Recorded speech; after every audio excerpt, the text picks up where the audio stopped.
Ce n'est pas contestable que les vitraux dans les églises de la France représentent un des aspects les plus iconiques et importants pour l'architecture religieuse française. Pendant ce semestre, le groupe a visité une multitude d'églises et j'ai choisi mes deux préférées parmi eux. Aujourd'hui, je vous présente l'église Sainte-Jean d'Arc à Rouen et l'église Sainte-Madeleine à Troyes. On examinera les vitraux à travers ces deux édifices. Ce qui m'intéresse le plus sur les fenêtres, ce n'est pas que les histoires iconographiques y représentées, mais l'exploit architectural de créer des vitraux magnifiques aussitôt que le 7e siècle. Comment est-ce que les gens de l'époque ont fait des chefs-d'œuvre de verre coloré avec leurs ressources limitées? En fait, c'est un processus relativement simple qui nous a été expliqué par notre guide dans l'église Sainte-Madeleine à Troyes. Premièrement, on mélange les matériaux pour faire du verre, du sable et du cendre de bois à la base, et souvent de la potasse ou de la chaux aussi. On chauffe la pâte dans un four de 2050 degrés Fahrenheit. Puis on introduit des oxydes métalliques pour colorer la pâte pendant qu'elle soit toujours liquide. L'addition du cobalt donne du vert bleu et l'addition du cuivre donne du vert rouge. On peut aussi mélanger les couleurs, du cobalt et du jaune d'argent pour faire du vert, par exemple. Après avoir été coloré, le verre en fusion est roulé dans les formes des feuilles, qui seront refroidies, puis coupées à taille nécessaire. Après cette étape, les verres ont la bonne forme pour faire un vitrail, mais ils n'ont pas encore de dimension. Pour améliorer la beauté de l'image, on ajoute soit de la grisaille, soit encore du jaune d'argent. Ces deux vernis sont utilisés pour teinter les verres, ce qui donne de la dimension aux personnages, les plis de leurs vêtements, les ombres de leur visage, etc. Une fois peint, on recuit le vitrail pour rendre permanent les images. Avant de découvrir la possibilité d'incorporer les couleurs directement dans le verre, on a fait du verre incolore et toutes les images ont été ajoutées plus tard avec ces mêmes deux matériaux, le jaune d'argent et la grisaille. Comme dans cette période, c'est toujours nécessaire de restaurer les images après des années d'exposition aux éléments. Pour faire le vitrail final, les morceaux de verre sont attachés avec du plomb, un métal qui tient les pièces ensemble. Ce matériau est très important pour garder les vitraux en place, forcément pour les rosaces qui sont très fragiles parce qu'il manque de la pierre autour d'elles pour les soutenir. Si un vitrail n'est pas bien renforcé, elle va certainement tomber. Pour réduire encore plus le risque de chute ou de briser, on avait tendance à opter pour des petits verres mis ensemble comme une mosaïque.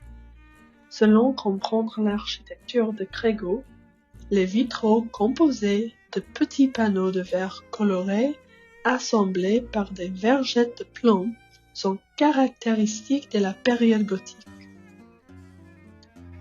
Comme la construction d'une église commence par le chœur, c'est normalement là qu'on trouve les vitraux les plus vieux. Avec cette règle de construction, c'est logique qu'on installe les vitraux en avançant. Alors, les plus nouveaux sont sur la façade, et c'est souvent la rosace. Dans chaque vitrail individuel, il y a une histoire représentée, tirée du Bible, de l'histoire de la région ou de la littérature. Ces histoires se lisent de gauche à droite, mais pour représenter un mouvement d'attention de la terre vers le ciel, elles se lisent de bas en haut. Bien qu'il soit standard dans la plupart des églises en France, chaque vitrail individu représente quelque chose d'unique. une église traditionnelle, l'église Sainte-Madeleine à Troyes a été bâtie au début du XVIe siècle. Dans ces vitraux, on voit les grandes histoires de Bible, comme la création du monde et les miracles de Jésus-Christ. À cause de la pierre épaisse, il fait trop sombre dans cette église. Pour laisser entrer la lumière, on a enlevé les vitraux en bas et même quelques vitraux entiers, ce qui est fait dans plusieurs églises en France. L'église Saint-Jean d'Arc se trouve à Rouen, en Normandie. De notre guide, j'ai appris que cette église particulière a été construite tout récemment, en 1979. Le bâtiment d'origine, l'église Saint-Vincent, a été complètement détruit par des bombardements pendant la Seconde Guerre mondiale. Heureusement, tous ces vitraux avaient été enlevés pour les protéger d'une éventuelle destruction de la ville. Grâce à cela, on peut toujours les voir dans l'église moderne. Ce qui est original et moderne est que, dans la nef, ces vitraux exceptionnels sont tous alignés face au nord, pour que la lumière puisse les éclairer pendant toute la journée. Ce choix stylistique permet l'évitement du problème de Sainte-Madeleine. Il y a un joli mélange des styles anciens et nouveaux ici. On voit toujours la forme du vitrail gothique, l'arc brisé, mais elle est encerclée par des morceaux de verre plus modernes. Sans la prévoyance des citoyens de Rouen, le monde aurait perdu ces œuvres d'art importantes de l'époque Renaissance, et aussi l'opportunité unique de voir un édifice à la fois innovant et historiquement important. Le fait que ces deux églises sont faites dans deux styles très différents n'impacte ni l'importance ni la valeur culturelle de leurs vitraux. En fait, c'est formidable de voir un art aussi constant qui permet quand même autant de créativité et d'expression.